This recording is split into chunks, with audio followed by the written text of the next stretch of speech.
Hola, ¿qué tal? Soy el profe Mike. Bienvenidos a este séptimo capítulo de el video podcast en donde estamos haciendo una lectura comentada de el tan polémico Un libro sin recetas para la maestra y el maestro de la fase 6. En capítulos anteriores hemos estado leyendo los temas y subtemas hasta la página 92.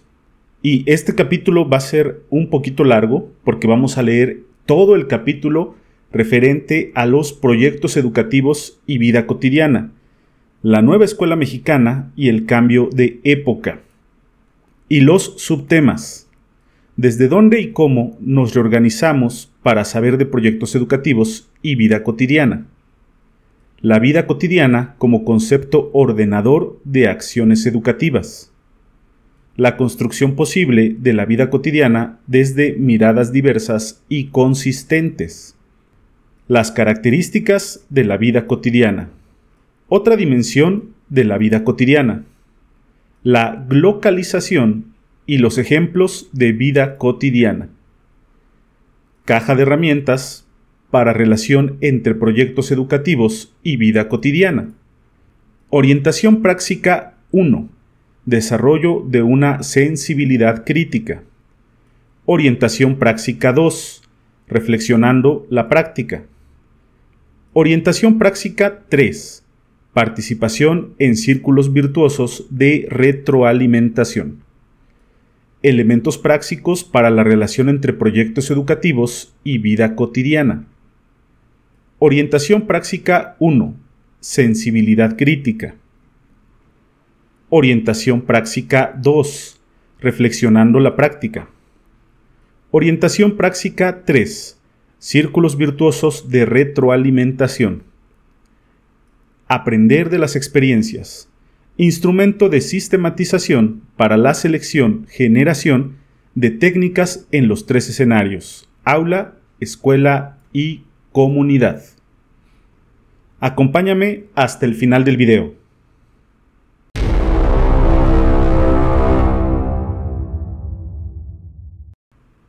Sean bienvenidos nuevamente a este sexto capítulo del video podcast, y como podrán haber escuchado en la presentación del video, vamos a leer un capítulo que se antoja un tanto extenso, pero considero que es importante y urgente que lo leamos, lo entendamos, porque estamos a días de arrancar la fase intensiva del Consejo Técnico, en donde ya todos sabemos que primero se van a analizar los libros de texto, pero después lo más interesante y lo más importante es desarrollar el cuarto plano del programa analítico, es decir, nuestra planeación didáctica por proyectos, pero incluyendo la nueva familia de libros de texto y además haciendo las adecuaciones de los contenidos y PDAs, tomando en consideración las modificaciones que hayan podido sufrir después de la publicación del Acuerdo 08-08-23, por el que se establecen por fin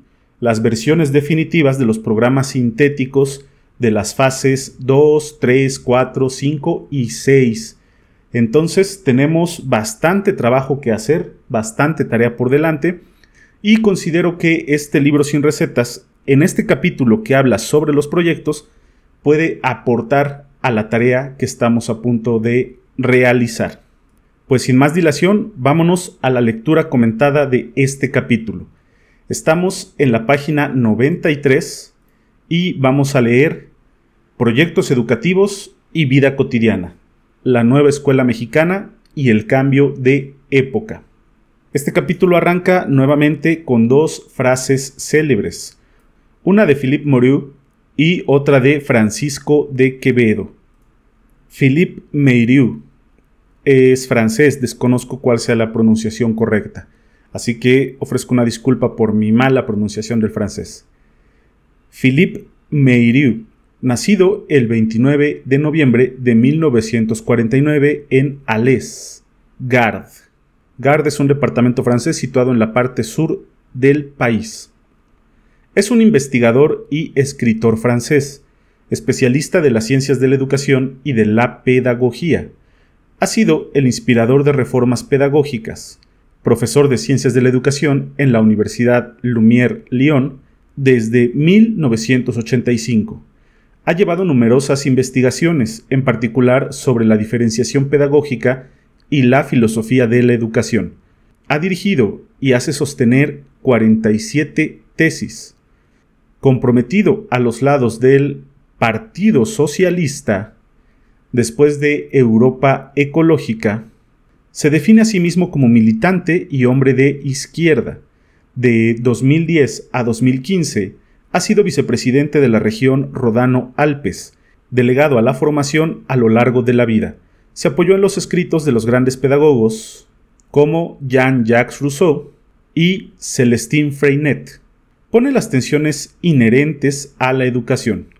Ha contribuido a difundir en Francia los principios pedagógicos salidos de la educación nueva, y sería reconocido en 1998, según el periódico Liberación, como el pedagogo más escuchado de nuestros gobernantes.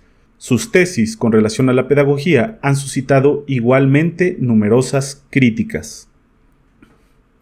La frase de Philippe Moriot es la siguiente: deben entender que no es en la transgresión social como se van a emancipar, sino a través de una transgresión mucho mayor, la transgresión de la inteligencia en contra de los prejuicios.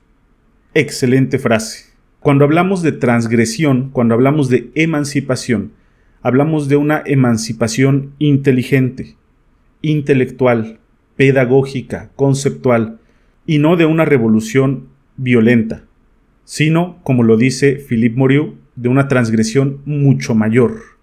Francisco Gómez de Quevedo Villegas y Santibáñez Ceballos, Madrid, España, 14 de septiembre de 1580, fallece en Villanueva de los Infantes, Ciudad Real, 8 de septiembre de 1645. Fue un noble, político y escritor español del siglo de oro. Fue caballero de la Orden de Santiago a partir de 1618 y señor de Torre de Juanabad a partir de 1620, junto con Luis de Góngora y Argote, con quien mantuvo una enemistad durante toda su vida. Es reconocido como uno de los más notables poetas de la literatura española. Además de su poesía, fue un prolífico escritor de narrativa y teatro, así como de textos filosóficos y humanistas. La frase de Francisco de Quevedo es la siguiente: donde no hay justicia, es peligroso tener razón. Qué frase tan precisa, breve y concisa. No hay más que decir. La nueva escuela mexicana es producto de la reflexión del Estado mexicano, que plantea una forma innovadora de la educación en una era global plagada de incertidumbres por el presente y por el futuro, por los cambios democráticos y la participación ciudadana, por los avances tecnológicos, las desigualdades económicas, la diversidad cultural y por transformaciones importantes en la vida cotidiana de los actores que intervienen en la educación. En general, por la disrupción que representa vivir una nueva era de la humanidad. El sociólogo francés Alain Touraine, 1997, página 73, decía hace poco más de 20 años: lo característico de los sistemas globalizados, ya se trate de bienes de consumo, medios de comunicación, tecnologías o flujos financieros, es que están separados de una organización social particular. Esta desocialización de la cultura de masas hace que solo vivamos juntos en la medida en que hacemos los mismos gestos y utilizamos los mismos objetos, pero sin ser capaces de comunicarnos entre nosotros más allá del intercambio de signos de la modernidad. Regresar a los intereses colectivos y a la cohesión social es fundamental para lograr equilibrios en la era global. Insertarnos en un cambio de época, como lo llamaría el filósofo Luis Villoro, implica un cambio de mentalidad y de acción social. Es necesario pensar de manera crítica la realidad y la educación del país para caminar a ritmo y en concordancia con los nuevos tiempos. Pensar el hoy con modelos del pasado representaría trabajar con un lastre ideológico que en nada serviría para mejorar al país. De lo que se trata es de evolucionar para ser mejores y desarrollar las habilidades de adaptación a los nuevos contextos que la globalización, en perspectiva nacional e internacional, nos presenta desde la construcción de sociedades de conocimiento y sociedades de la información. Aquí abro un breve paréntesis. Voy a tratar de que mis comentarios sean muy breves por la extensión de todo lo que vamos a leer hoy. Pero el comentario versa sobre lo siguiente. Todo cambia. Ha cambiado la sociedad, han cambiado las costumbres, ha cambiado la manera en que nos comunicamos, cómo conceptualizamos el mundo. Todo cambia, todo evoluciona, todo se perfecciona. Pero lo único que no ha cambiado es la escuela. Como estaban educando a nuestros hijos, es como nos educaron a nosotros, a nuestros padres y a nuestros abuelos. Ha habido muy poca evolución en el interior de la escuela. Y esto podrá ser bueno o malo, no lo sé. Pero algunos que fuimos educados en esa escuela tradicional, o la amamos, la añoramos y la extrañamos y la defendemos, o simple y sencillamente la odiamos y queremos algo nuevo, algo diferente y algo útil para la vida. He ahí uno de los puntos de por qué ha habido tanta división sobre este nuevo enfoque. Quien tenga la razón, no lo sé, y no soy quien para decidirlo. Cada uno tiene su opinión y son muy respetadas todas, pero lo que sí me queda claro es que no hay nada perfecto. Todo es perfectible. Y todo va a tener sus pros y sus contras, sus partes positivas, sus partes no tan positivas, pero en lo que también estoy muy claro y muy de acuerdo es que todo es tendiente a la perfección y hacia allí debemos dirigirnos como individuos, como sociedad, como comunidad, como docentes, pero sobre todo como estudiantes. Continuamos con la lectura. ¿Desde dónde y cómo nos reorganizamos para saber de proyectos educativos y vida cotidiana? Pensar en proyectos educativos en el mundo nos obliga a poner atención en dos maneras de enfocarlos: las miradas tradicionales y las innovadoras. Producir proyectos educativos nos obliga a construir y compartir con los demás percepciones e interpretaciones de la realidad acordes con la nueva temporalidad que vivimos.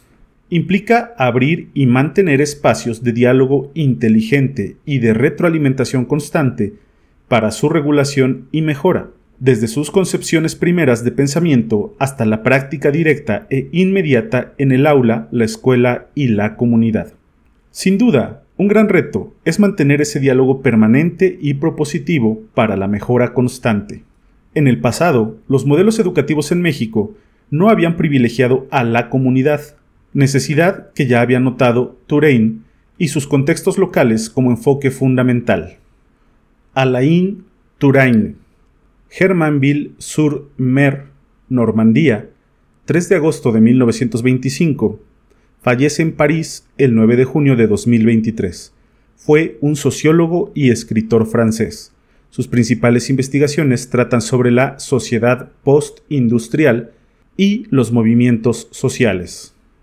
Hoy, predomina esta perspectiva en la inteligencia de innovar para enfrentar, con creatividad y sentido social, los retos que trae consigo la era global.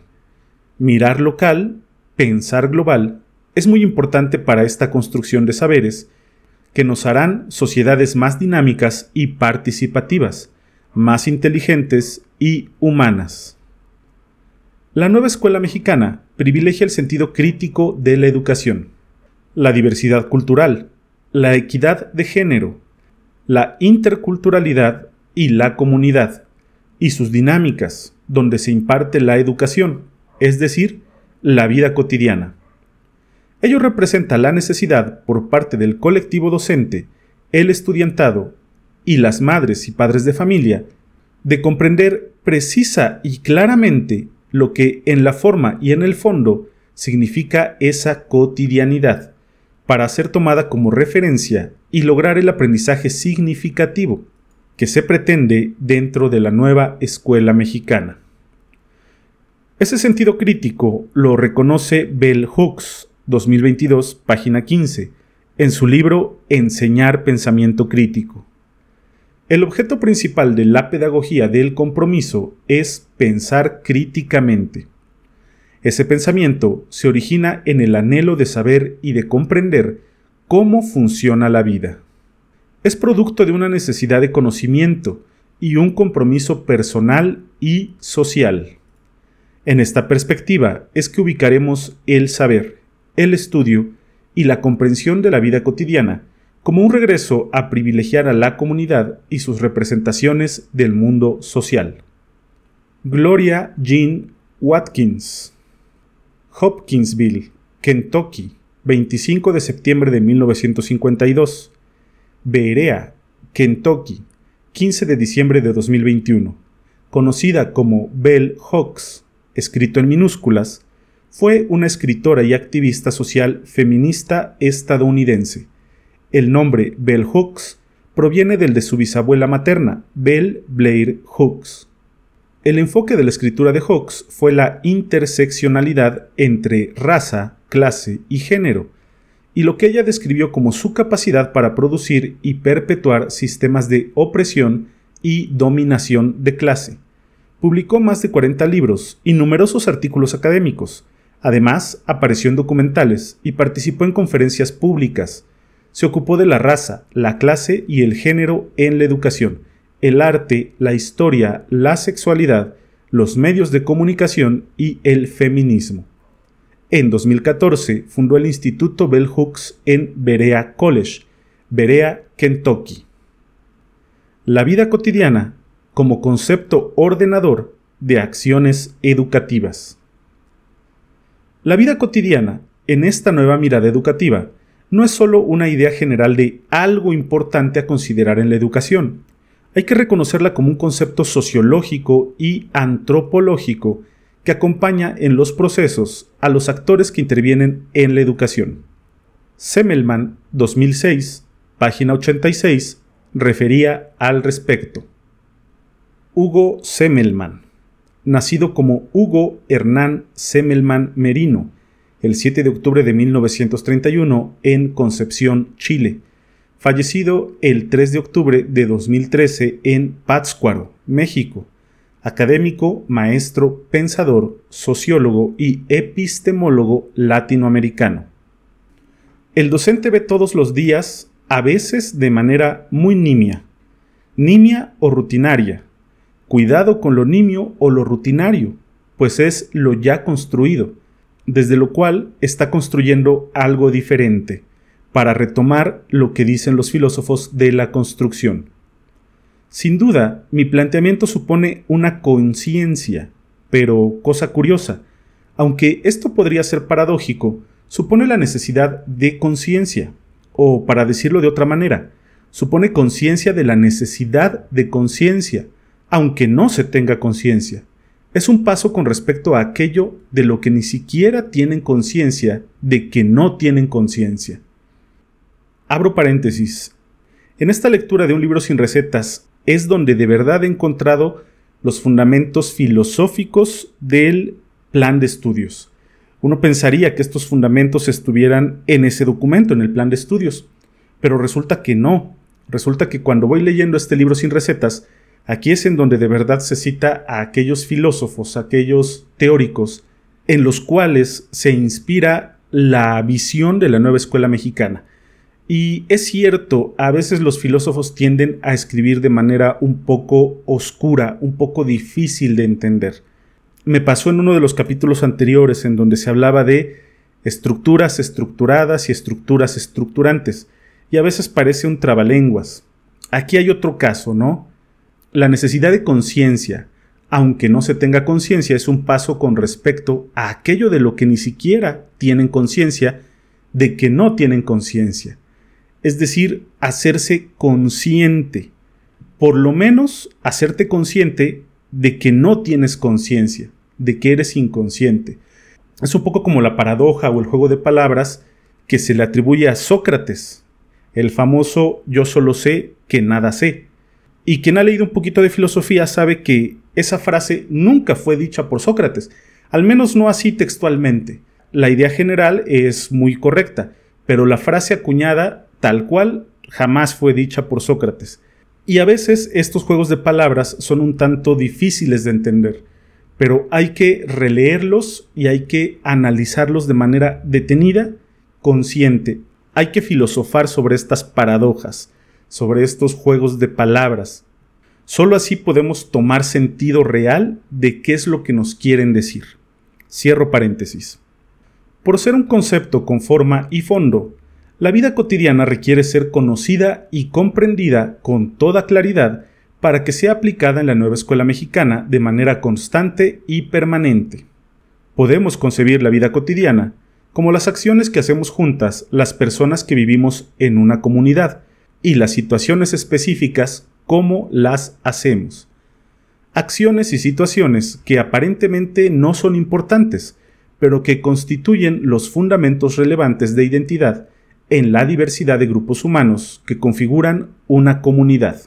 Tiene un propósito ordenador y de representación social, que permite encaminar los esfuerzos educativos hacia un crecimiento y desarrollo social en diferentes tiempos, ritmos y espacios, según se ubiquen sus contextos. Lo cotidiano nos parece tan normal, tan familiar, que hay que observarlo a detalle varias veces para identificar las características que configuran sus significados sociales. Implica ubicar y definir las percepciones que tengo de sus aconteceres y compararlas con otras percepciones de los integrantes de mis grupos sociales, para que desde esas intersubjetividades procuremos una mínima coincidencia. Podemos entender que, con la mirada de la vida cotidiana, se abre el camino para explorar desde los hechos normales los conflictos que genera la nueva sociedad en la vida de las personas.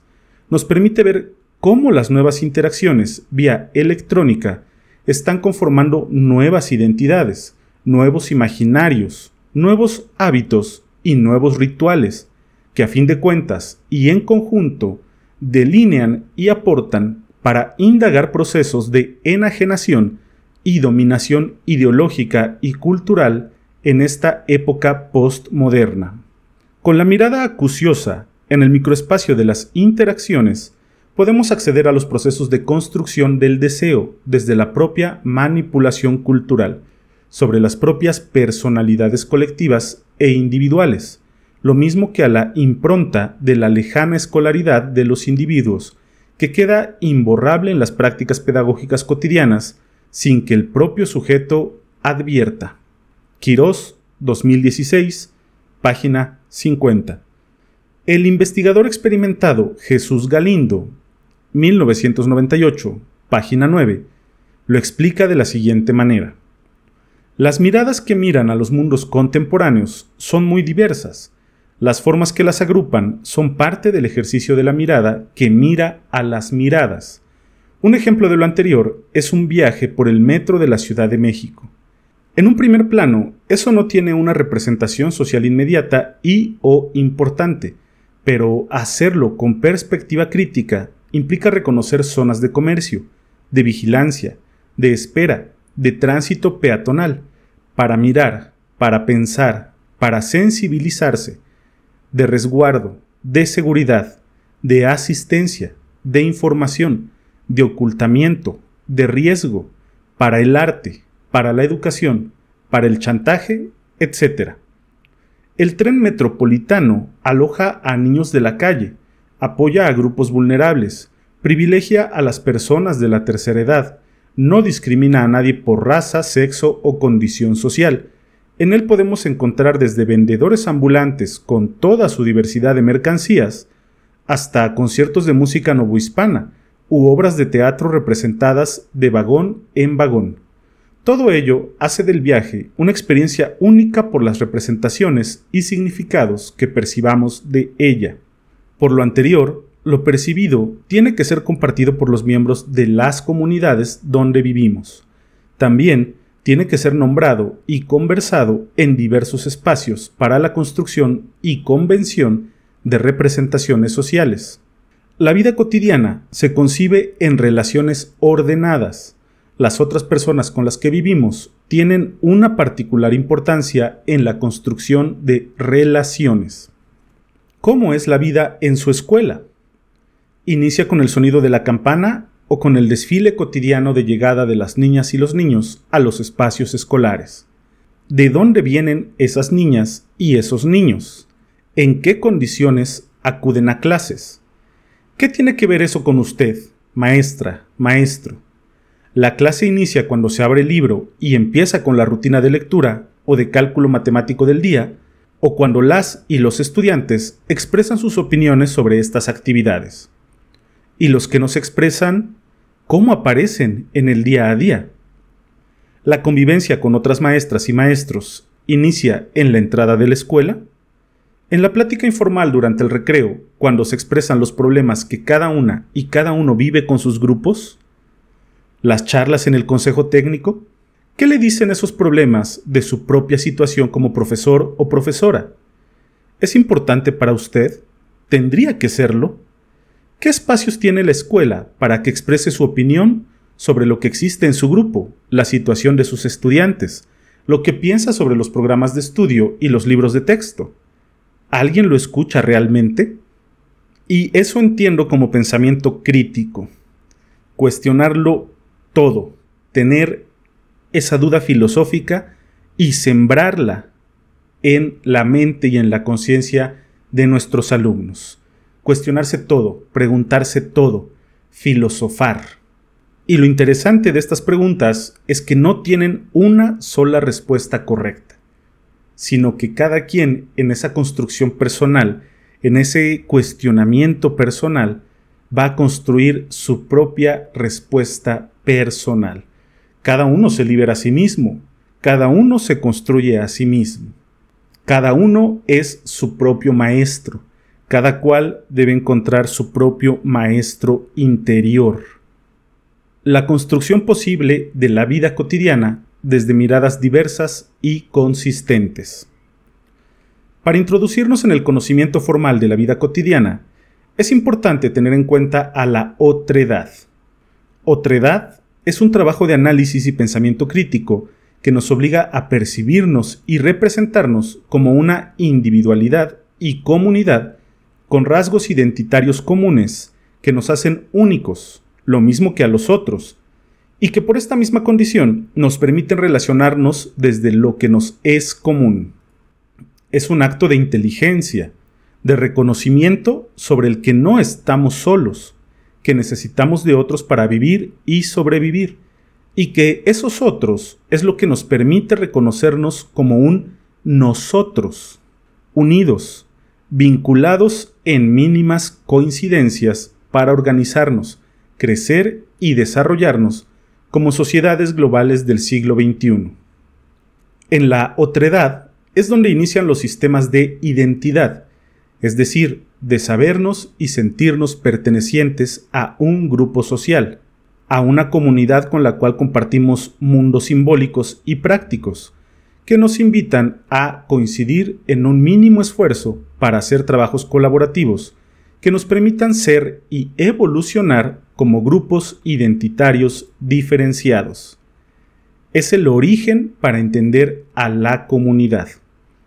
Al respecto, Gilberto Jiménez, 2009, página 11, especialista en estudios de identidad, escribe: la identidad no constituye una especie de esencia o atributo específico del sujeto, sino un sistema móvil de relaciones múltiples centradas en el sujeto en una determinada situación social. Por ello, sin la otredad, la identidad es imposible de ser reconocida y, por tanto, aprovechada para fines educativos. La otredad, como concepto, se complementa con un aspecto fundamental para su operación: la comunicación humana. Si bien la comunicación es una necesidad de relacionarnos, también debemos reconocer su función en las relaciones humanas, porque de ella dependen las interacciones colectivas, a través de lenguajes compartidos y la acción social, desde la forma más elemental, que es la interpersonal, hasta la más compleja, que sería la comunicación digital en contextos de la era global y sus posibles combinaciones y redes. José Luis Piñuel Reigadas, 2009, afirma en su libro Ensayo General de la Comunicación: hacer comunicación no es saber de comunicación. Por ello, la importancia de desarrollar habilidades comunicativas y lingüísticas en el acercamiento y la construcción de vida cotidiana en los contextos de educación. La comunicación como concepto implica reconocer, a su vez, otros dos: el pensamiento y el lenguaje. Combinados estos últimos, son habilidades simbólicas que los humanos usamos cotidianamente para configurar grupos en nuestras relaciones sociales. La comunicación en nuestra especie nos humaniza, y ello se logra por medio del desarrollo mismo de estas dos habilidades y de los vínculos que con otros podamos tener. Esto quiere decir que, a mayor evolución de ambos, mejor comunicación, y a mejor comunicación, mayor capacidad para comprender la otredad. Y no solo eso, sino lo sustantivo de ella: la pluralidad cultural de vivir en comunidad, pluralidad plenamente considerada en la nueva escuela mexicana. Las características de la vida cotidiana. El propósito en este texto es que se comprenda en sus dimensiones más amplias posibles. Por ello, se presenta a continuación una síntesis de sus características más relevantes. 1. Son aconteceres que se viven en el mundo social. 2. Cada cultura construye sus formas de vida cotidiana considerando las características naturales y sociales de cada comunidad. 3. Puede pertenecer a la esfera de la realidad concreta o a la de la realidad imaginaria, ilusionar o fantasear. Son narrativas importantes por reconocerse en la vida cotidiana. 4. Los aconteceres cotidianos tienen que repetirse constantemente. 5. Se soporta sobre narrativas socializadas reconocidas, mas no necesariamente compartidas por la mayoría de los integrantes de una comunidad. 6.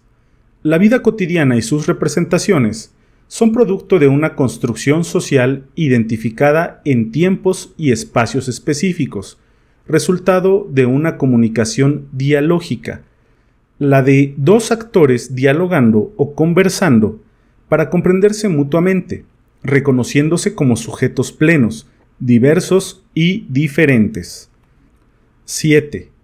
La construcción social de los significados depende de las muy diversas formas de comunicación colectiva, que busca construir representaciones sociales compartidas. 8. La vida cotidiana tiene que percibirse e interpretarse siempre con un pensamiento crítico, evitando prejuicios, dogmatismos y visiones maniqueas de la realidad. 9. Las miradas posibles de la vida cotidiana tienden a ampliar nuestra visión del mundo social para crecer y ser mejores comunidades. 10. No hay vidas cotidianas buenas o malas, solo existen diversas. Hasta el momento, hemos desarrollado un primer acercamiento al concepto de vida cotidiana. Ahora ampliaremos la perspectiva para vincularla a los proyectos educativos. Otra dimensión de la vida cotidiana. El estudio y conocimiento de vida cotidiana, entonces, se sirve de la otredad, de la identidad y de la comunicación para su acción social transformadora. La acción social es esa influencia directa o indirecta que pueden ejercer los estudiantes en sus comunidades para mejorarlas dentro de sus propios devenires históricos, culturales, locales y globales. Bajo esta perspectiva, la vida cotidiana depende de dos factores que implican intersubjetividades entre los actores que intervienen en su análisis y concepciones: la percepción y la interpretación de los entornos en donde vivimos. Semmelman, 2012, página 56, señalaba al respecto. La realidad es un conjunto de situaciones que resultan de la relación entre sujeto y sus circunstancias, pero también son las necesidades que conforman estos actos de vida como espacios de conciencia de lo cotidiano. Tener conciencia de lo cotidiano es querer ser con los otros, sin los otros, en contra de los otros, a pesar de los otros, de manera que el sentido de nombrar es parte del querer y poder hacer, con lo que significar lo cotidiano forma parte de lo político, ese espacio de la realidad en el que el sujeto puede asumirse como sujeto. De ahí que nombrar lo cotidiano se corresponde con una voluntad de sentido para construir espacios de relieve, como se ha dicho, lo político como experiencia viva, como hecho que se da a cada instante junto a nosotros. En consecuencia, preguntarse algo acerca de lo político es como preguntarse por una función vital, porque deviene en una realidad de cada instante, un hecho inevitable que se realiza en el vivir del hombre con la espontaneidad y vigor de los hechos fisiológicos, y aún como la necesidad que a estos caracteriza. De ellos depende la construcción de sentido social en una comunidad. Por ello es tan importante saber percibir, hacer lectura, nuestro alrededor de manera crítica y consciente. La percepción es producto de formas y habilidades individuales de procesar la información. Los datos socialmente compartidos, sean de la comunidad propia, de los medios de comunicación colectiva o de las nuevas formas digitales de Internet, tienen impacto directo en las formas de percibir el mundo y en las distintas y posibles ideologías.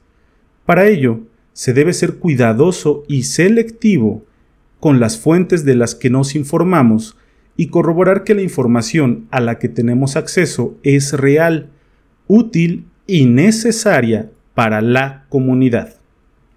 Abro paréntesis y esto trae a mi mente nuevamente filosofía. El maestro Sócrates, cuando se acercaban a él y le iban a comentar algo acerca de otra persona o de un hecho, lo que hoy vulgarmente conocemos como un chisme, él detenía a su interlocutor y le decía: antes de que me digas lo que me tengas que decir, pasémoslo por 3 filtros. Y de ahí vienen los famosos 3 filtros de Sócrates. El primer filtro es la verdad. ¿Estás absolutamente seguro de que lo que vas a decir es cierto? ¿Te consta? Si no, mejor. Segundo filtro, la bondad. ¿Lo que me vas a decir es algo bueno?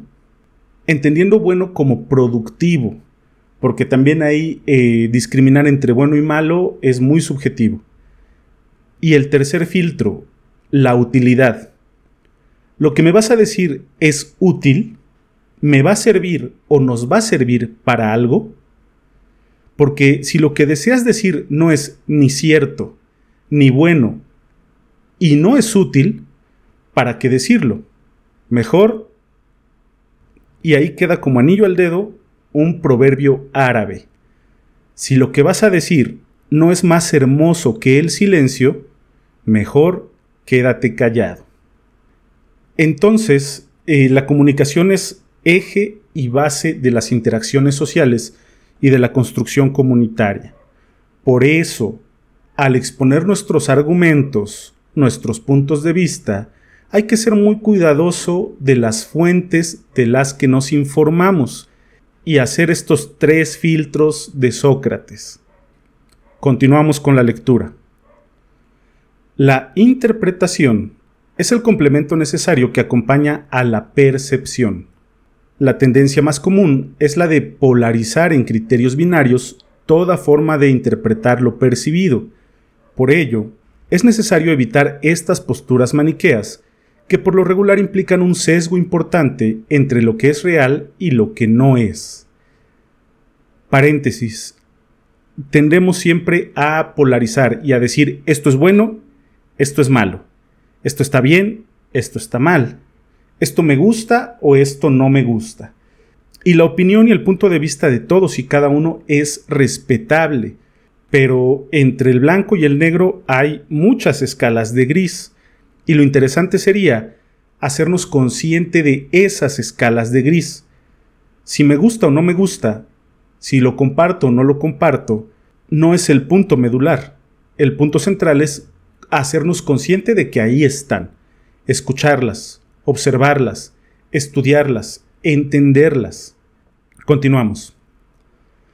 Es importante privilegiar para este trabajo interpretativo la mirada crítica que toda maestra y maestro comprometido con la educación del país debe tener. Mirada que inicia con la duda de lo que se informa y la comprobación de datos, y que se complementa al asumir un punto de vista concreto y preciso fuera de todo relativismo que pueda confundir primero a nosotros mismos y luego a las y los estudiantes y compañeros docentes. Si la mirada de cómo se observa la vida cotidiana depende de la percepción y la interpretación que se tiene de ella, es necesario mantener diálogos permanentes que se sirvan de la comunicación, los lenguajes y los pensamientos con colegas, amigos, compañeros y estudiantes para afinar la perspectiva correcta o adecuada que se pretende difundir en los grupos para construir escenarios propositivos y que coadyuven al buen desempeño del trabajo docente dentro de las aulas con los niños. Se trata de afinar la perspectiva, de compartir por medio de la conversación y el debate inteligente enfoques concretos, orientadores para el estudiantado, evitando optimismos inocentes y catastrofismos pesimistas. El filósofo y maestro francés Edgar Morin, 2011, página 14-17, puede ayudar a complementar las afirmaciones aquí planteadas cuando señala: la realidad social es multidimensional. Consta de factores demográficos, económicos, técnicos, políticos, ideológicos.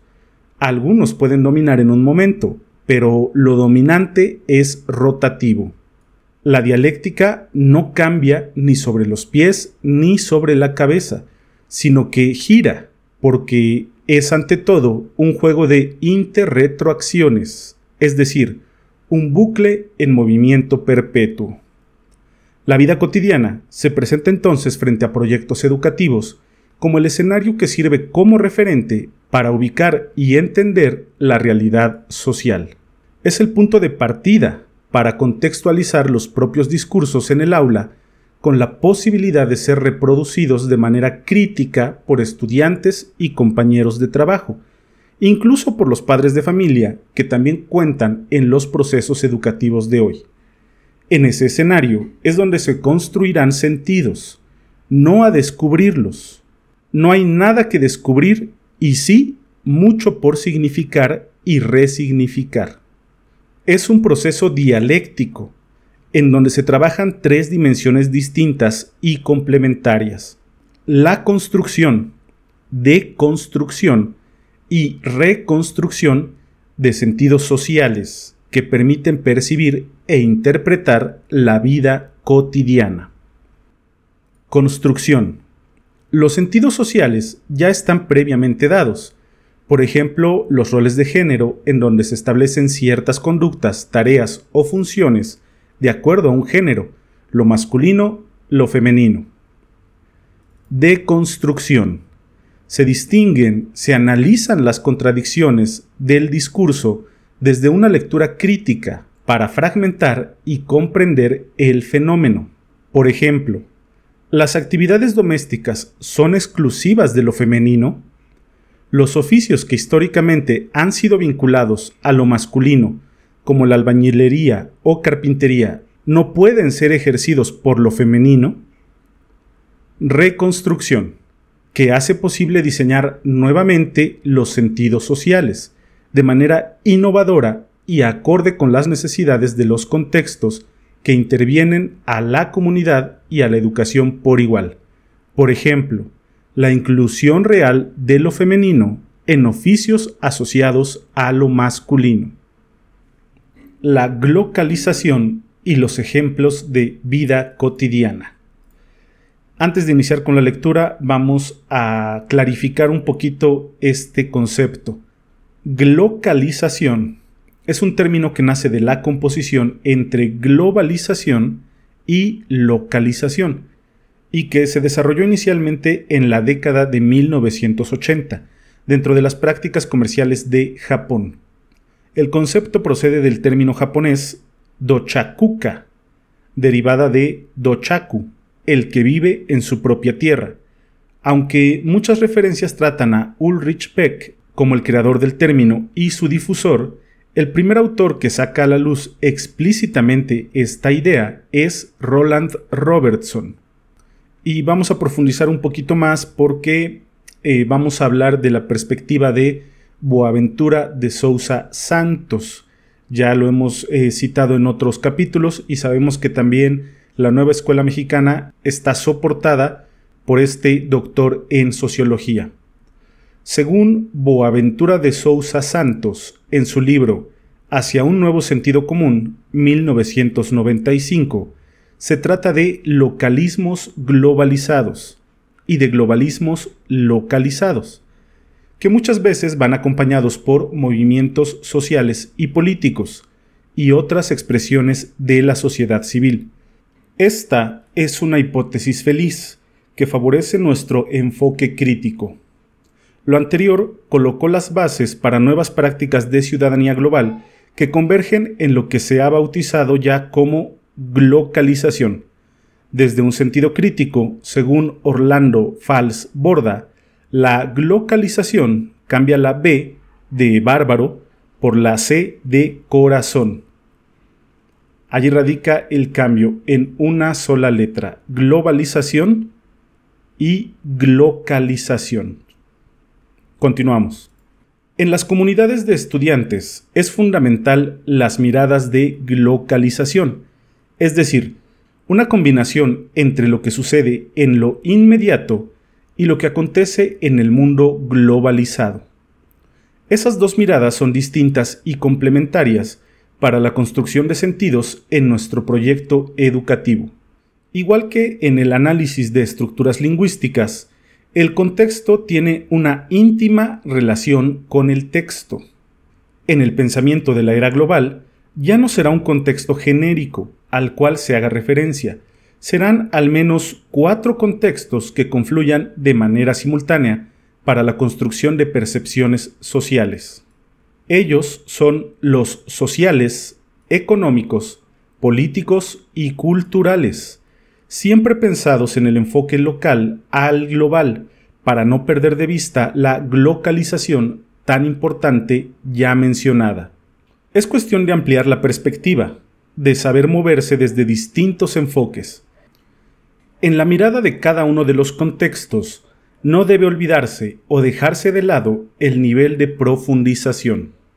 Forma y fondo son muy importantes para el desarrollo de miradas críticas que también contemplen la interculturalidad crítica y el pensamiento cuestionador. Considerar forma y fondo brindará puntos de vista mucho más consistentes para la conformación de subjetividades compartidas y con ello tejer las intersubjetividades ya mencionadas para hacer un trabajo estratégico en nuestro proyecto educativo y verdaderamente de transformación e innovación colectiva. Con lo expuesto hasta el momento, enseguida se enlistarán algunos ejemplos en donde pueden ubicarse, conocerse y construirse las representaciones de la vida cotidiana. Son solo algunas perspectivas. La idea es brindar únicamente algunas miradas posibles. Estos ejemplos pretenden ilustrar lo ya mencionado de manera clara y precisa para hacer del conocimiento teórico uno práctico y funcional, verdaderamente transformador de nuestros entornos en contextos de educación y cotidianidad. Los ejemplos no están ordenados bajo ningún criterio y no pretenden abarcar todo el abanico de posibilidades que pueden darse en entornos urbanos y rurales. Cada uno podría desarrollarse ampliamente junto con sus características principales, pero su registro tiene el propósito de construir la primera imagen posible de cada uno de ellos. Su desarrollo a detalle dependerá de cada maestra, maestro y los diálogos con sus estudiantes y colegas para profundizar en ello. Los ejemplos son los siguientes. Las características físicas de los lugares que habitan. Las condiciones medioambientales de las comunidades. La historia y el origen de las comunidades. La existencia de grupos etnolingüísticos. Fomento de clasismo y o racismo. La salud colectiva y enfermedades crónicas. Manifestaciones artísticas, musicales, teatrales y o cinematográficas. Diversidad sexual y presencia social. Culturas sociodigitales, redes y plataformas en uso y apropiación. Formas de diversión y entretenimiento colectivos. Iniciativa privada y empresas instaladas en la comunidad. Culturas culinarias tradicionales y contemporáneas. Condiciones de derechos humanos e impartición de justicia. Medios de información y comunicación privados y públicos. Publicidad y mercadotecnia aplicados a contextos comunitarios. Presencia y trato a grupos vulnerables. Grupos de poder político formales e informales. Formas de educación pública y privada. Tipos de transportación estatal y privadas. Sociedades emergentes como grupos ecologistas o colectivos diversos. Fiestas tradicionales comunitarias. Acceso a recursos tecnológicos. Mercados y venta de productos diversos de cada región. Historias de héroes locales, fantasmas y aparecidos. Presencia e impacto social de religiones diversas. Formas populares de difusión de información. Deportes favoritos practicados por la comunidad. Juegos infantiles y juveniles tradicionales, no electrónicos ni digitales. Crianza de animales de corral. Trabajos agrícolas diversos. Trabajos diversos de pesca. Actividades de turismo local y regional. Tipos diversos de violencia de género. Estrategias de conservación de vida silvestre. La enumeración de estos ejemplos tiene una función orientadora para que las maestras y los maestros no se pierdan en los laberintos áridos de los conceptos. Seguramente cada uno tendrá muchos más para agregar a la lista. Desde luego, todos son bienvenidos.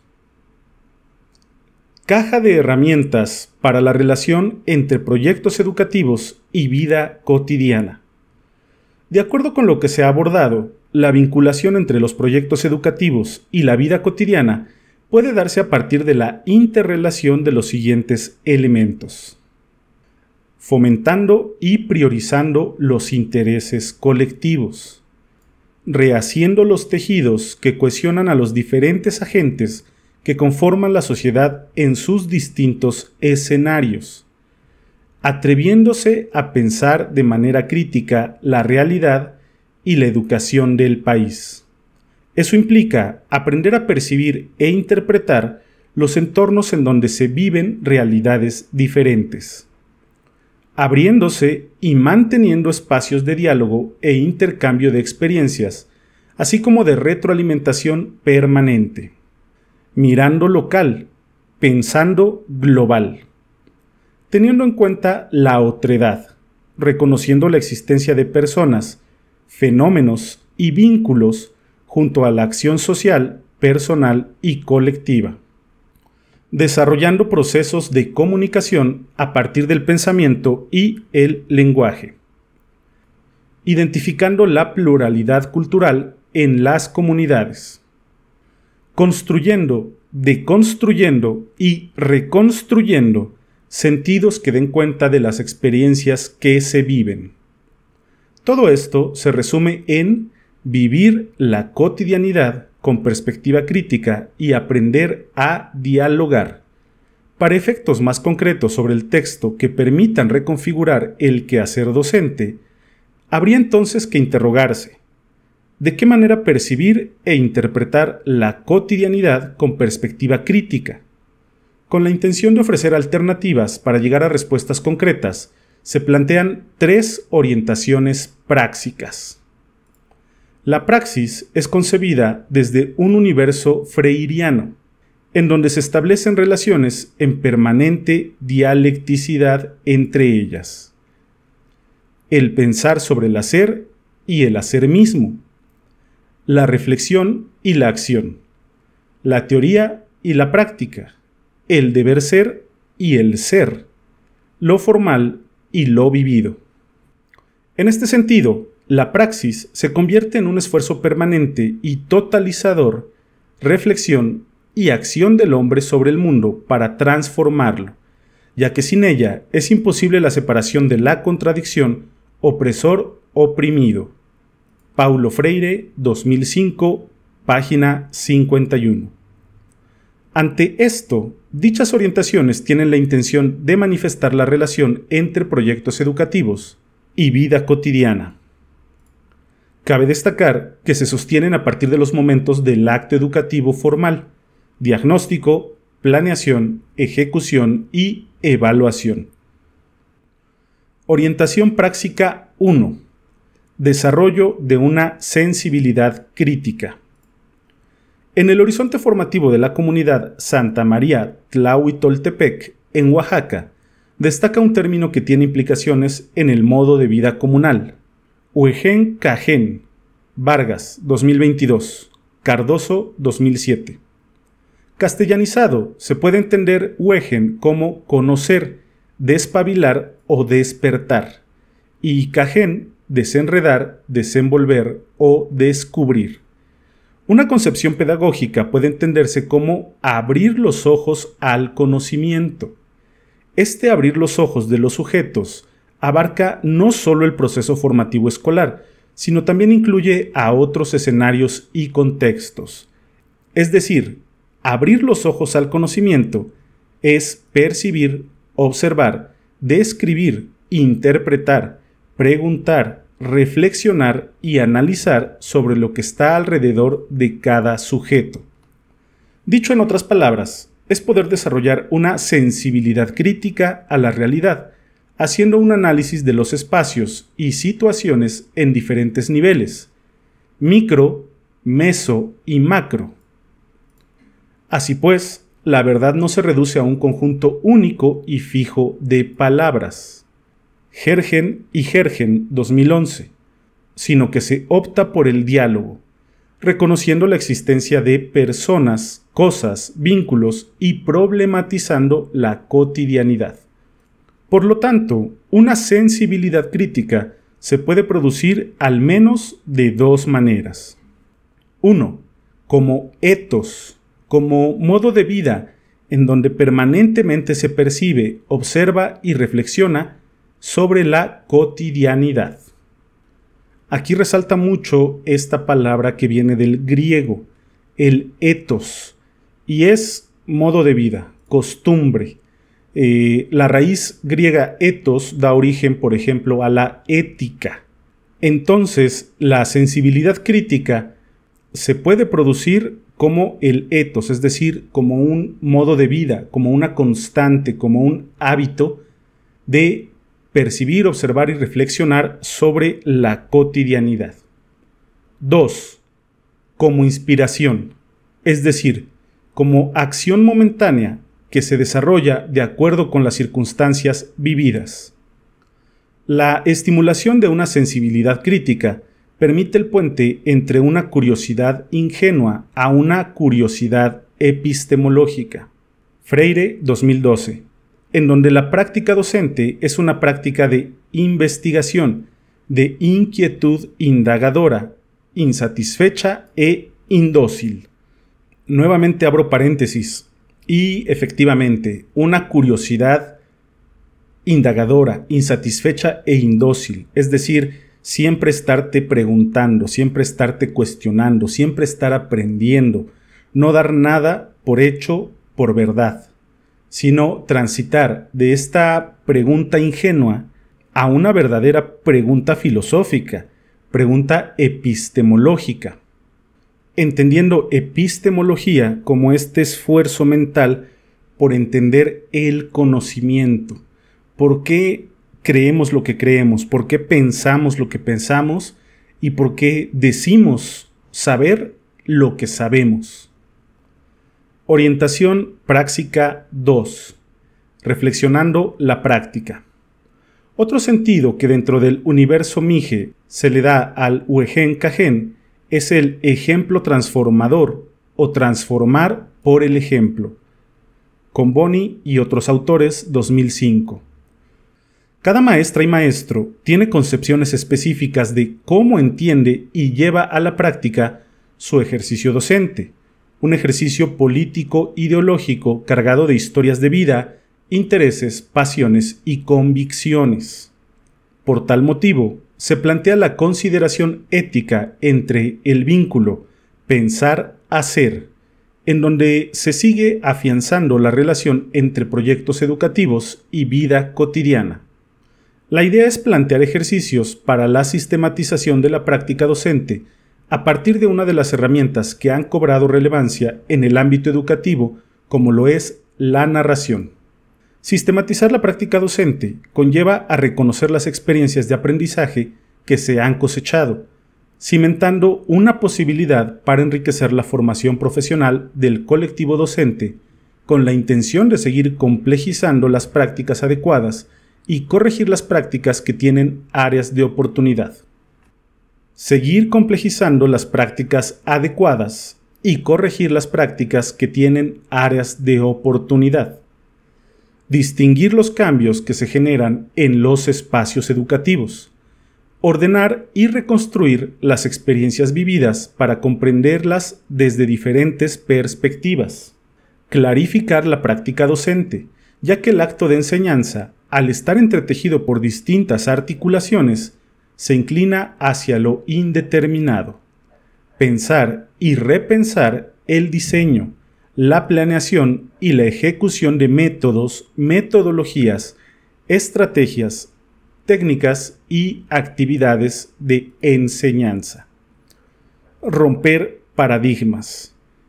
Cuestionarse por qué, como docente, hago lo que hago, digo lo que digo, pienso lo que pienso y enseño como enseño y aprendo como aprendo. Es replantearse la realidad, problematizar la realidad, romper paradigmas y replantear, rediseñar, ajustar, pulir, perfeccionar mi práctica docente. El ejercicio de ordenar la práctica se potencializa al ser un ejercicio individual o colectivo, realizando genealogías, cartografías o radiografías, cuestionando, reafirmando y transformando los procesos, dinámicas y formas de relacionarse. Orientación práctica 3. Participación en círculos virtuosos de retroalimentación. En el reconocimiento de la otredad, priorizando la evaluación formativa y promoviendo un diálogo significativo, la retroalimentación es un vehículo que transita hacia la definición de los desafíos y a la valoración holística de las prácticas docentes, convirtiéndose en una práctica constante, organizada e intencionada que busca desencadenar criterios para el desempeño de la práctica docente, pretendiendo iniciar prácticas alternativas que incluyan momentos reflexivos y analíticos, dar paso a grupos de contención y acción, dimensionando la realidad sin idealizarla, focalizar situaciones específicas para la generación de protocolos y formas de acción, motivar la creación de ambientes dialógicos, inclusivos, interculturales,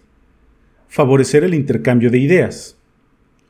Los círculos virtuosos de retroalimentación tienen la cualidad de poder trabajarse en la relación maestro-estudiante. Anijovic, 2019. Empero, también se reconoce la fortaleza del trabajo entre docentes. De manera concreta, los círculos virtuosos de retroalimentación tienen la firme intención de dar origen a lo siguiente. Abro un pequeño paréntesis antes de leer el esquema. Estos círculos virtuosos de retroalimentación son comúnmente conocidos como grupos de estudio. Un grupo de estudio es en donde varios individuos que comparten el mismo interés, la misma motivación por aprender un tema en específico, se reúnen, hacen comunidad y comparten conocimientos de manera circular, no que haya un experto y los demás no sabemos nada, sino que en este enfoque asambleario, como lo vimos en el capítulo anterior, compartir el conocimiento entre pares, entre iguales. Al interior de estos círculos de estudio, de estos grupos de estudio o círculos virtuosos, debería haber acciones para motivar, acciones para enseñar, acciones para organizar, acciones para implementar y monitorear y acciones para documentar lo que se está haciendo. Fuente Anijovic 2019.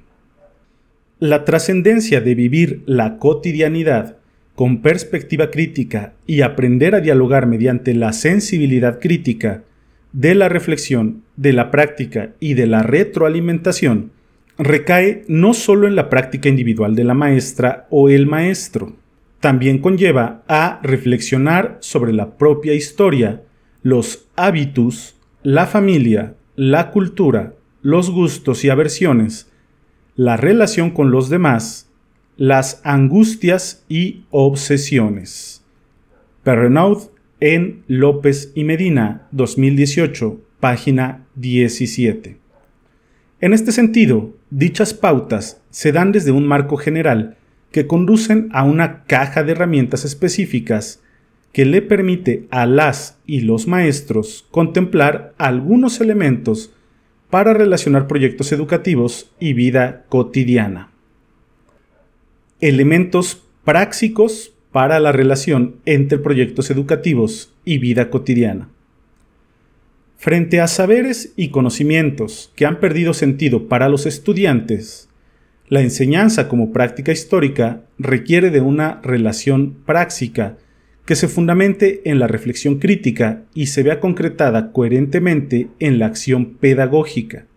Dicha relación es atravesada por una dimensión ética, donde se busca que se dialogue con los alumnos, se reconozcan sus saberes y conocimientos, se interpele a la inteligencia y autonomía de estos, se investigue para enriquecer la práctica docente, se autocritique la propia práctica, se ponga en práctica una enseñanza tolerante, se convoque a leer la realidad, se detone la curiosidad, se forme para una toma consciente de decisiones. Smith, en Contreras Domingo, 2011, página 124, propone un ejercicio en donde dicha relación entre reflexión y acción se materializa en 4 momentos. A saber, describir qué es lo que hago, informar qué significado tiene lo que hago, confrontar cómo he llegado a ser de esta manera, reconstruir cómo podría hacer las cosas de forma diferente. Y yo agregaría aquí, y mejor, porque hacer las cosas diferente no necesariamente es hacerlo mejor. Entonces es interesante la diferencia, pero nunca hay que perder de vista la evolución, la perfectibilidad, que es inalcanzable desde luego, pero que es una motivación, un empuje para perfeccionarte día con día. Fuente Smith, en Contreras Domingo, 2011. Ante ello, las orientaciones prácticas que a continuación se presentan tienen la intención de invitarlo a usted, maestra y maestro, a realizar un ejercicio en donde pueda repensar y transformar su práctica docente. Orientación práctica 1. Sensibilidad crítica. Para abrirse a la sensibilidad crítica no hay recetas establecidas, pero sí herramientas que lo permitan. De esta manera, se ponen a la mano los siguientes elementos. Saberes prácticos para la sensibilidad crítica. Y se nos presenta este esquema. ¿Cuáles son los saberes prácticos para una sensibilidad crítica? ¿Qué herramientas debo tener para desarrollar esta sensibilidad crítica? Primero, saber observar. Pero ojo, observar, no ver. Parecen sinónimos, pero no lo son. Ver es irrelevante. Todo aquel que tenga el sentido de la vista ve, pero no todos observan. Analizan, cuestionan lo que ven. Siguiente herramienta, saber leer. Y nuevamente, aquí la clave está en qué tanto comprendes lo que lees. Porque una cosa es decodificar, es decir, darle voz a las grafías que en su conjunto le dan un significado al significante. Pero algo muy distinto es entender toda la parte ideológica, la parte cultural, la intención que tenía el autor de esas palabras al plasmarlas. Entonces, saber leer es clave. Siguiente herramienta, saber redactar.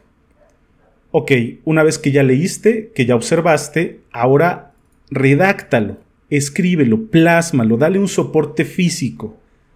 Bueno, físico es entre comillas, ¿no? Porque también puedes redactar perfectamente en Word y es un soporte digital. Pero lo interesante aquí es pasar de las concepciones abstractas a las concepciones físicas, plasmarlo. Este proceso inconsciente de cómo movilizamos todos nuestros saberes abstractos para redactar una idea es muy interesante y muy enriquecedor. Entonces, saber redactar también es fundamental. Siguiente herramienta, saber expresarse oralmente. Saber comunicar esta idea al otro, a la otredad. Siguiente herramienta, ejercitar un pensamiento divergente y heurístico. Entendiendo heurístico como creativo, inventivo. Un pensamiento que no vaya con el de todos, sino que diverja. Y que eso te permita ser creativo e inventar, proponer. Siguiente herramienta, practicar el rigor como forma de ser, es decir, hacerte hábitos. Por ejemplo, el que más nos cuesta, el hábito de la lectura. Al parecer es más fácil procrastinar, perder el tiempo, distraerte, que forjar un hábito de lectura o algún otro hábito que sea edificador. Y rigor como forma de proceder, método. Es decir, que a la hora de actuar tengas un método de actuación, que seas ordenado, que tengas una planeación, que sepas qué hacer, cómo, cuándo y para qué hacerlo. Siguiente herramienta, reconocer las necesidades y crisis sociales. Siguiente herramienta, participar en proyectos colectivos. Siguiente herramienta, generar armazones teóricos. Y siguiente herramienta, no caer en actividades mecánicas. Para eso te puede ayudar mucho el pensamiento divergente y heurístico. Este esquema es bien interesante. Lo difícil es realmente aplicarlo. Ahí va a estar el detalle. Fuente, elaboración propia con base en Sánchez Puentes 2010. Otra de las orientaciones prácticas es la tabla de orden de pensamiento, TOP. Es una herramienta que permite desarrollar lecturas analíticas y ejercicios argumentativos a partir de una lectura de realidad específica. De acuerdo con Ramos, 2011, se puede trabajar de la siguiente manera. Es una tabla en donde vamos a organizar en columnas lo siguiente. En la primera columna, el tema. En la siguiente, el problema observado en la realidad.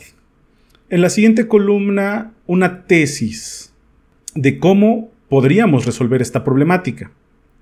En la siguiente columna, ver el trasfondo de este problema. ¿Qué hay detrás de este problema? En la siguiente columna podemos poner el argumento o argumentos que nos permiten afirmar que esta tesis puede resolver este problema. En la siguiente columna podemos dar un ejemplo o ejemplos de por qué nuestra tesis es válida. Pero también es interesante encontrar contraejemplos, cuestionarnos por qué mi tesis tal vez no sea tan válida para resolver este problema, criticar nuestras propias soluciones y propuestas. Búsqueda de información en la red. Como parte del desarrollo de la sensibilidad crítica en tiempos en donde la red de Internet es una de las fuentes más usadas para buscar información, este ejercicio se tiene que realizar a partir de fuentes confiables, ya que en la actualidad es posible encontrar una gran cantidad de información con filtros que llegan a carácter de veracidad, con un rigor académico deficiente y con información falsa. Ante esto, aquí hay algunos criterios que permiten una búsqueda confiable de información en Internet. Martínez, 2018. Cuando busquemos información en Internet, es importante primero ver la dirección URL, ver quién es el autor de la información y cuál es el tipo de contenido que nos está proporcionando. Esto es a lo que se le llama infodemia. Hay en Internet tanta cantidad de información que ahora lo difícil ya no es acceder a la información, sino lo difícil es discriminarla, separar las fuentes confiables de las que no lo son. Ahí es donde deberíamos poner mucha atención, primero nosotros como docentes y segundo nuestros alumnos. Cuando hacen una investigación, ya hoy es muy difícil que vayan a una biblioteca a investigar. Lo más común es que acudan a hacer una investigación en Internet, o mejor dicho, a googlear. Y el primer resultado que les aparezca es en el que confían, del que copian y pegan. Pero realmente no hay un cuestionamiento, una búsqueda de información consciente en la red. Entonces hay que poner mucho cuidado en ese tipo de actividades y orientarlos, guiar a mi alumno a hacer una verdadera búsqueda de información en Internet, pero como he dicho en anteriores ocasiones, nadie puede dar lo que no tiene. Si yo no lo sé hacer, va a ser muy difícil que yo se lo pueda enseñar a mi alumno. Orientación práctica 2. Reflexionando la práctica. La autonomía profesional de las maestras y los maestros confiere la facultad de construir su propia actividad de enseñanza desde la libertad epistémica y metodológica que tienen sobre los conocimientos y saberes de los programas de estudio. Esto requiere, maestra y maestro, que recupere sus propios saberes y experiencias docentes estrechamente relacionados con las condiciones formativas, históricas, sociales, interculturales, plurilingües y profesionales en donde realiza su trabajo cotidiano, que son tan valiosos como los conocimientos que adquirió en su formación inicial y la que adquiere en la formación continua. Recuerde que las experiencias y saberes docentes que recupera del aula, la escuela, la comunidad y su vida misma no solo le permiten hacer más pertinente el trabajo de los contenidos de los campos formativos, también le abre la perspectiva para pensar las matemáticas, la biología, la geografía, la literatura, la química o las artes desde las relaciones de género, clase o etnia, así como desde las interacciones culturales. Cuando las respuestas ante la incertidumbre de la enseñanza no se encuentran en los manuales, se puede recurrir al intercambio de experiencias a partir de la reflexión. Como maestras y maestros, reconocemos que la enseñanza se caracteriza por situaciones que son inciertas, inestables, singulares y en las que hay conflictos de valor. Contreras, 2011, página 77. Autores como Schoen o Stenhouse, citados por Contreras, 2011, han posicionado a la reflexión y la investigación como motor de la práctica profesional, en donde los sujetos que la favorecen Ponen en práctica comprensiones amplias sobre las distintas problemáticas a las que se enfrentan. Establecen una relación pedagógica coherente entre los contenidos a enseñar, las acciones de enseñanza y la valoración argumentada de lo aprendido. Es decir, una buena planeación, una planeación coherente entre los contenidos a enseñar que están en los programas sintéticos, las acciones de enseñanza que deberías plasmar en tu cuarto plano del programa analítico o en tu planeación didáctica, y la valoración argumentada de lo que se aprendió, es decir, la evaluación formativa. Esto es clave para el trabajo docente. Desarrollan una capacidad analítica para proceder ante situaciones a las que se enfrenta. La invitación a reflexionar la práctica recae, entonces, en poder seguir desarrollando una sensibilidad crítica que se convierte en un ejercicio tanto individual como colectivo, confeccionando una práctica que parte de las necesidades de su contexto y la de sus propios alumnos. Se comparten los siguientes materiales con la intención de ofrecer herramientas específicas para la sistematización de la práctica docente. Comisión Nacional para la Mejora Continua de la Educación 2021. Talleres emergentes de formación docente. Itinerarios para el reencuentro. Sistematización de la experiencia educativa. Educación básica y educación media superior. México Mejoredu, disponible en... Y acá nos da el link, vamos a abrirlo y aquí está el documento. A este documento te remiten. Sistematización de la experiencia educativa.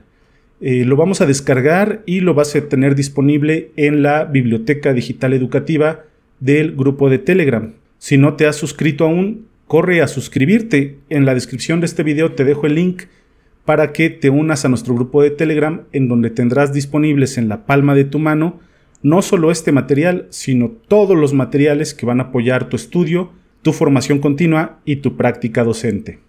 Organización de las Naciones Unidas para la Educación, la Ciencia y la Cultura 2016. Texto 3. Metodología de sistematización de experiencias educativas innovadoras, serie Herramientas de apoyo para el trabajo docente. Perú, UNESCO. Disponible en... Y vamos a ver este material. Y es este documento que aparece aquí en el portal de la Biblioteca Digital de la UNESCO, Sistematización de Experiencias Educativas Innovadoras, texto 3. Igual lo vamos a descargar y lo vamos a compartir en nuestro grupo de Telegram. Orientación práctica 3. Círculos virtuosos de retroalimentación. Con el afán de detonar y potenciar dicha orientación práctica y recuperando las propuestas de la nueva escuela mexicana, se pone a consideración las siguientes preguntas generadoras. 1. Actualmente, ¿qué aspectos de mi vida profesional influyen en mi práctica docente? 2. ¿Cómo pueden ayudarme mi experiencia personal y profesional a apropiarme de las propuestas de la nueva escuela mexicana? 3. ¿Qué propósitos y proyectos me permitirán diseñar, planear y ejecutar con relación a mi práctica docente las ideas de la nueva escuela mexicana? 4. ¿De qué manera influirán en la cultura y el clima escolar de la institución donde colaboro las propuestas de la nueva escuela mexicana? Esta pregunta es bien interesante, ¿no?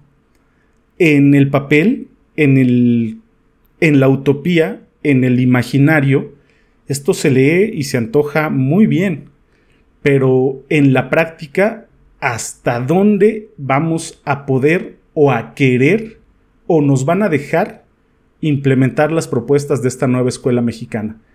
5.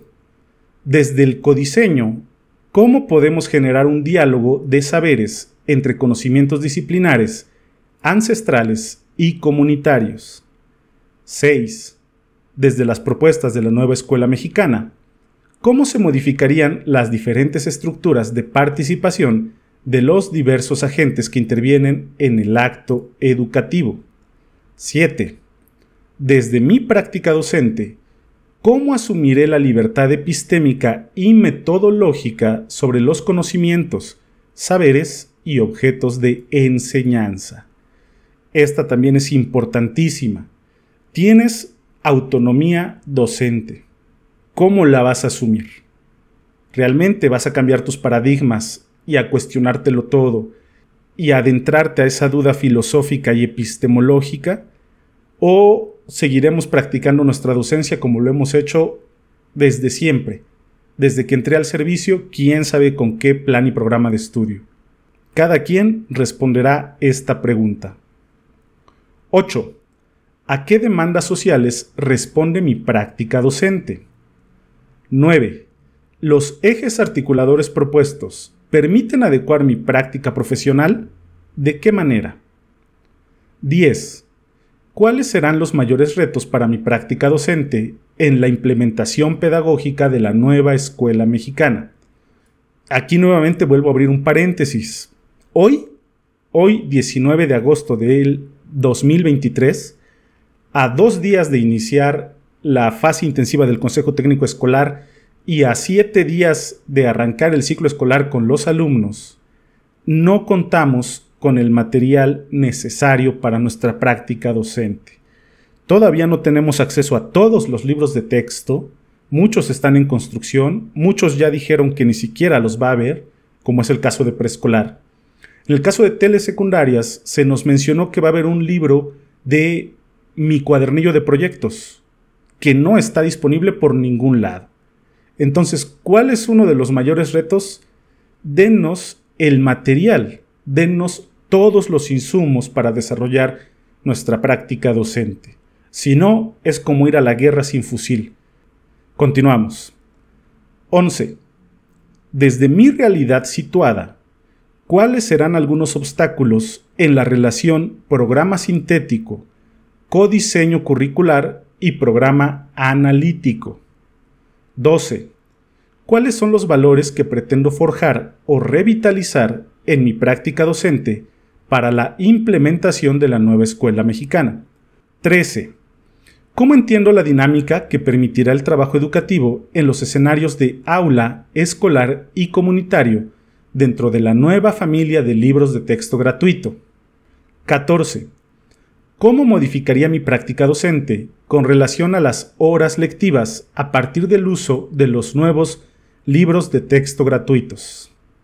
Esta pregunta es bien interesante, sobre todo en la fase 6, en nivel secundaria, y sobre todo en las modalidades de secundarias técnicas y secundarias generales.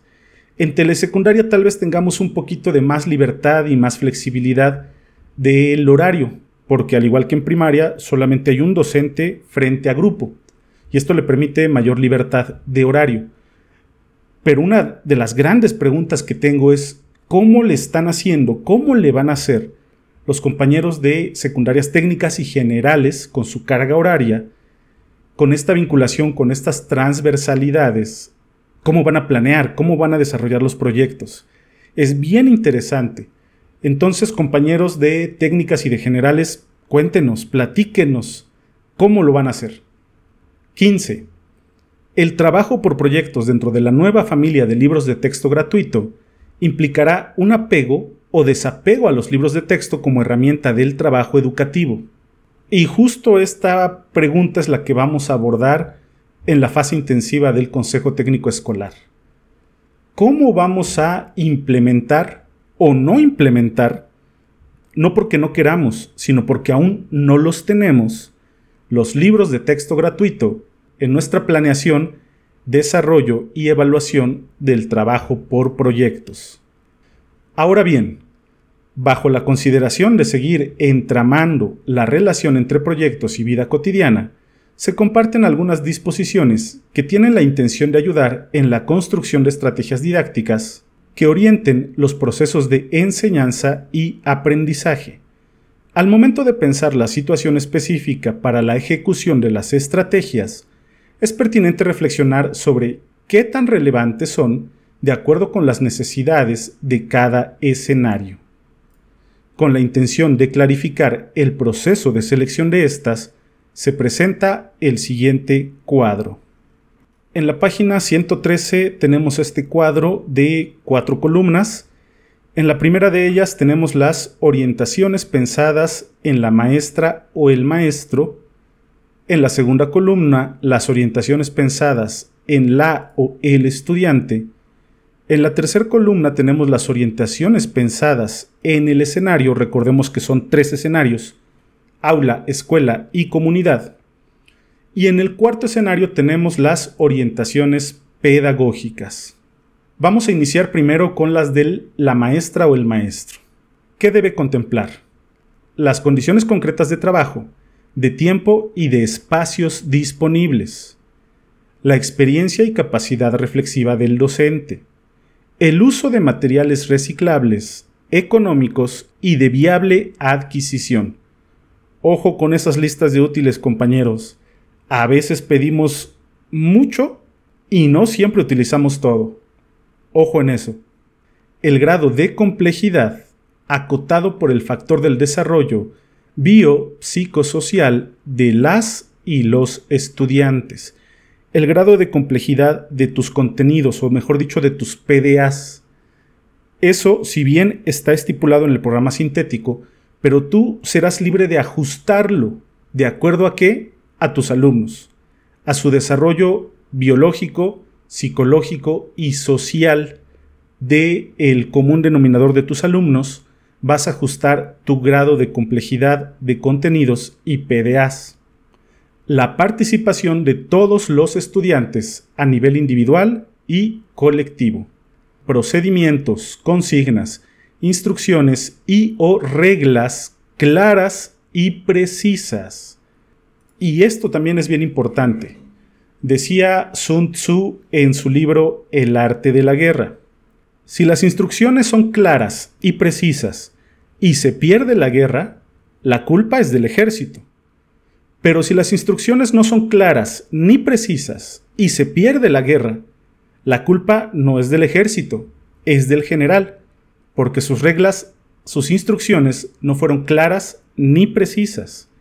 Y si lo extrapolamos a el ámbito educativo, si el docente no da instrucciones y reglas claras y precisas y no se alcanza el objetivo de aprendizaje, ¿la culpa de quién es? ¿De los alumnos o del docente? Continuamos. Ejercicios multisensoriales. También debemos considerar el trabajo con diversas formas de expresión: textual, gráfica, kinésica, entre otras. Por último, el docente debe considerar el fomento a la autonomía del estudiante, así como procesos de metacognición, es decir, que el estudiante sea consciente de cómo piensa, de cómo aprende, y al hacerse consciente de su cognición, de su conocimiento, de su propio conocimiento, entonces él podrá en su autonomía elegir la mejor manera de estudiar para que él aprenda, hacerse responsable de su propio conocimiento y de su propio aprendizaje. Esto es ideal, utópico, pero en algún punto se tiene que iniciar. ¿Y qué mejor que desde la educación básica? En esta segunda columna hay orientaciones pensadas en la o el estudiante. ¿Qué debe contemplar el docente referente a sus alumnos? Debe contemplar al estudiante como agente principal del acto educativo. Elementos lúdicos para que resulte agradable su ejecución. Entornos, prácticas y problemas allegados a la realidad de los estudiantes. Partir de la realidad, no de la teoría, no del supuesto, sino de lo que viven los alumnos en su cotidianeidad, que ya más arriba en el texto tratamos de clarificar el concepto de cotidianidad y cómo estudiarla, leerla e interpretarla. Los saberes sociales y escolares previos. La articulación de saberes previos con contenidos curriculares. El trabajo, tanto dentro como fuera del aula. Los elementos que motiven e inspiren el aprendizaje.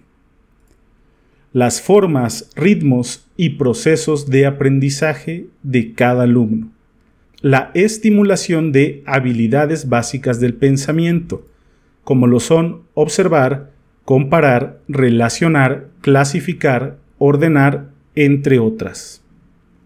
Las orientaciones pensadas en el escenario. Se deben contemplar actividades situadas en el respectivo escenario, aula, escuela o comunidad.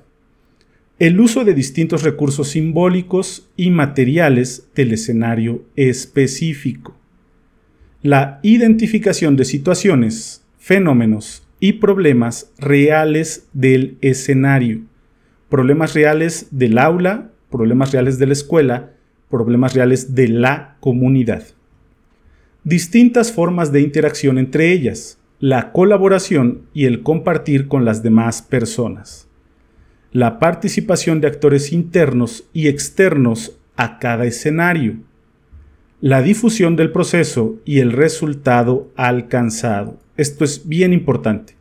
Ya terminé mi proyecto y ahora ¿qué hacemos? Lo archivamos en el portafolio de evidencias del alumno. No es que esto esté mal, pero mejor sería difundir cómo lo hicimos y qué resultado obtuvimos al implementar ese proyecto, porque así podemos recibir retroalimentación y mejorar para el siguiente proyecto. La transformación del respectivo escenario. Esta es la meta, ¿no? Si ya detecté que en el aula, en la escuela o en la comunidad hay un problema, ya implementé mi proyecto, ¿cómo ese proyecto transformó el aula, la escuela o la comunidad? Esto no quiere decir que vamos a resolver problemas. Hay problemáticas tan graves, tan densas, tan añejas, que son prácticamente imposibles de resolver. Pero sí vamos a transformar la realidad de quien participó en esos proyectos para la solución de problemas. Vamos a transformar su realidad, su visión, su pensamiento crítico.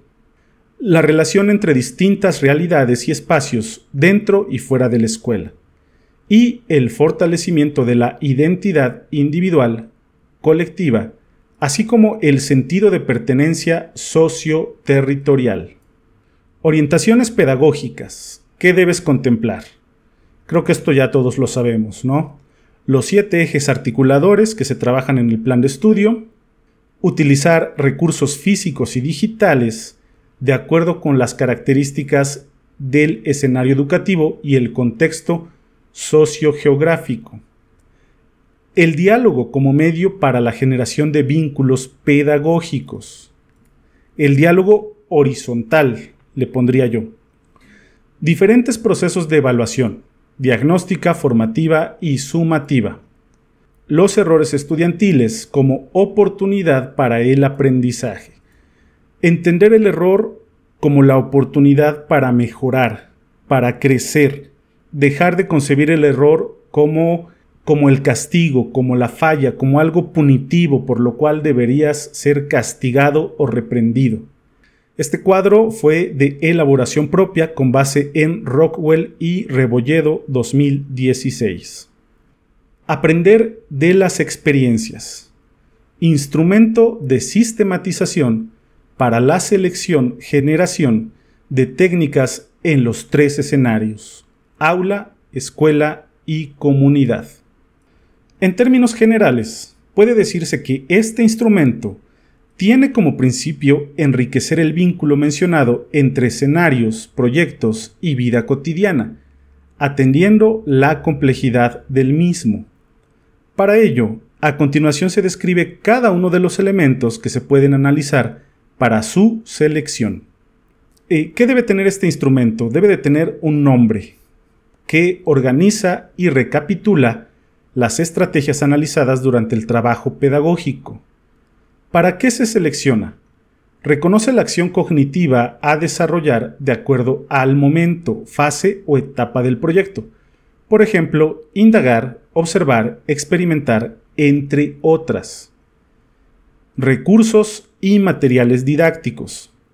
Identifica las posibilidades para acceder y o adecuar los recursos y materiales didácticos que sugiere la estrategia para su implementación. Espacios y tiempos. Reconoce las características físicas y de interacción de acuerdo con el escenario, así como considera la duración de la estrategia en el marco del proyecto. Productos a desarrollar. Describe el resultado, ya sea material o inmaterial, de la ejecución de la estrategia. Existen particularidades a contemplar para su ejecución. Sin perder de vista la intención original de la estrategia, se adapta a las particularidades simbólicas y materiales del contexto donde se trabajará la misma. Por ejemplo, la estrategia foto-voz implica necesariamente el uso de una cámara fotográfica. Sin embargo, en contextos en los que no podemos contar con este recurso, se pueden realizar dibujos sin que esto pierda de vista la intención original de la estrategia. ¿Existen otras versiones? Profundiza sobre la versión seleccionada o indaga para elegir otra más pertinente. ¿Cómo evaluarla? Tipo de evaluación, instrumento de evaluación, ponderación tentativa, es decir, la escala de evaluación, señalando las pautas para la valoración del proceso de aprendizaje. ¿Qué hacen los agentes educativos? ¿Qué hace el estudiante? ¿Qué debe hacer el docente? Y otros actores, ya sean internos o externos, al aula, a la escuela o a la comunidad. Designa las acciones y responsabilidades de acuerdo con el papel de cada agente involucrado. ¿Qué aprendimos? Identifica y explica los logros en el desarrollo del proyecto, a partir de la implementación de las técnicas. ¿Cómo lo aprendimos? Reconoce y valora la forma, los medios bajo los cuales se lograron los aprendizajes. ¿Cómo nos sentimos? Reconoce las sensaciones positivas y negativas durante el desarrollo de la técnica. Para lograr la sistematización de dichos elementos, se comparte el siguiente instrumento, que puede ser utilizado en cualquier proyecto. Y aquí está este cuadro, integrado por 3 columnas. En la primera columna está el elemento de la técnica seleccionada, que son los que acabamos de leer más arriba. Nombre, para qué se selecciona, qué recursos y materiales didácticos, en qué espacios y en qué tiempos, qué productos se van a desarrollar, si existen particularidades a contemplar para la ejecución de esta técnica, si existen otras versiones de esta técnica, cómo se va a evaluar, tipo de evaluación, instrumento y escala valorativa, qué tiene que hacer el estudiante, qué tiene que hacer el docente, y si participan otros actores internos o externos, cómo lo harán. Después, la sistematización de la experiencia, qué aprendimos, cómo lo aprendimos y cómo nos sentimos. Aquí en la segunda columna vamos a irlo llenando y en la tercera columna alguna observación si es que la hubiera. En la página 116 encontramos este esquema que nos va a guiar o a orientar en la selección o generación de estrategias de enseñanza. Entonces, habría que considerar las capacidades del docente, del alumno, de la comunidad y los materiales del docente, del alumno, de la comunidad y la interacción entre todo esto. El reconocimiento de mi grupo me va a permitir determinar la elección de los elementos de enseñanza y el tratamiento de los datos me va a ayudar a determinar la estructura de las situaciones de enseñanza. Todo esto me va a servir para hacer un diseño del acto educativo, es decir, el vínculo entre mi proyecto y la vida cotidiana del alumno y de la comunidad. Fuente: elaboración propia con base en Mirieu 2002. Yo englobaría todo esto como hacer un buen diagnóstico. Un diagnóstico no solamente de mi grupo, sino de mi comunidad y de mí mismo. Tener un buen diagnóstico me va a permitir vincular los proyectos con la vida cotidiana. Si no elaboro un buen diagnóstico, estos proyectos corren el riesgo de estar nuevamente desvinculados, descontextualizados y probablemente no darán el resultado que yo quisiera que aporten. Entonces la clave está, repito, en hacer un buen diagnóstico del contexto de mi alumno, del docente, del aula, de la escuela y de la comunidad. Continuamos. Finalmente, la vida cotidiana y sus sentidos sociales hay que reconstruirlos desde los tiempos históricos que se viven, con las contradicciones propias que implica considerar variables distintas en tiempos diversos y en representaciones del mundo también diferentes y llenas de incertidumbres por la época en que vivimos. Los pensamientos sistémicos y complejos son herramientas importantes para usarlas en la percepción e interpretación de sus fenómenos, porque con ellos es posible identificar los componentes más importantes de la cotidianidad y las redes de interrelación de la combinación de sus variables. El reto está en que las percepciones y las interpretaciones de la vida cotidiana nos acerquen de manera crítica a la realidad de las comunidades donde vivimos para hacer de la educación una actividad funcional, amable y acorde para las y los estudiantes. Así pues, los vínculos entre los proyectos educativos y la vida cotidiana se configuran como un espacio de articulación de realidades emergentes. Granja Castro, 2006, donde los actores, las prácticas y los contextos están en constante movimiento, mostrando una multidimensionalidad atravesada por distintos niveles discursivos, pero que en todo momento permanece una relación entre estructura y acontecer. Dicho de otro modo, los proyectos educativos, al retomar distintas experiencias, configuran rasgos situados de las realidades que se viven en la cotidianidad de todos. Bueno, hasta aquí la lectura del día de hoy. Como les anticipaba al inicio del video, fue una lectura larga y honestamente también un poco compleja, ¿no? Yo creo que sí va a ser necesario releer 1, 2 o 3 veces o las veces necesarias este capítulo para entenderlo y comprenderlo a mayor profundidad. Hay varios conceptos filosóficos, hay varios términos que a lo mejor no estamos tan familiarizados con ellos y que sí es interesante releer y desmenuzar cada uno de estos conceptos, cada una de estas ideas. Pero bueno, yo me quedaría con la lectura de la realidad. Esa frase tan sencilla de Paulo Freire, lectura de la realidad, nos damos cuenta de que no es tan sencilla. Porque para empezar, ¿qué es la realidad? ¿Qué es la cotidianeidad? Y luego, ¿cómo leerla? Y luego, ¿cómo la lee quien la lee?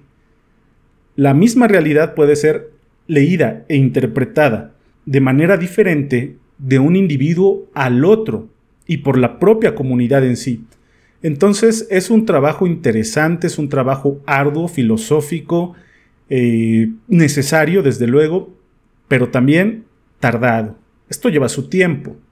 Entonces, que te pidan una lectura de la realidad o un diagnóstico así de la noche a la mañana, de que lo sacamos, ¿no? Porque nos conocemos. Pero de que realmente sea útil y sea provechoso y lo vayas a utilizar como un insumo para vincular tu proyecto con tu realidad, con tu contexto, eso ya es muy diferente. Aquí están los argumentos, aquí están los fundamentos, los sustentos filosóficos de cómo hacer de mejor manera esta lectura de la realidad. Hasta dónde la quieras hacer, hasta dónde la quieras implementar, creo que depende primero del colectivo docente, de la escuela en la que te estés desempeñando, pero segundo y sobre todo de ti como docente. Hasta dónde quieres profundizar en esta lectura de la realidad. Ya este video va a quedar bastante largo, entonces no quiero aburrirte más con mis comentarios. Te agradezco por haber llegado hasta este punto del video. Te invito a apoyar al crecimiento de este canal. Hay varias formas de hacerlo: suscribiéndote, dándole like, compartiendo el video, comentando el contenido. Por supuesto, también existe la posibilidad de hacerte miembro de este canal, para demostrar tu apoyo en este proyecto. Soy el profe Mike y nos vemos hasta la próxima.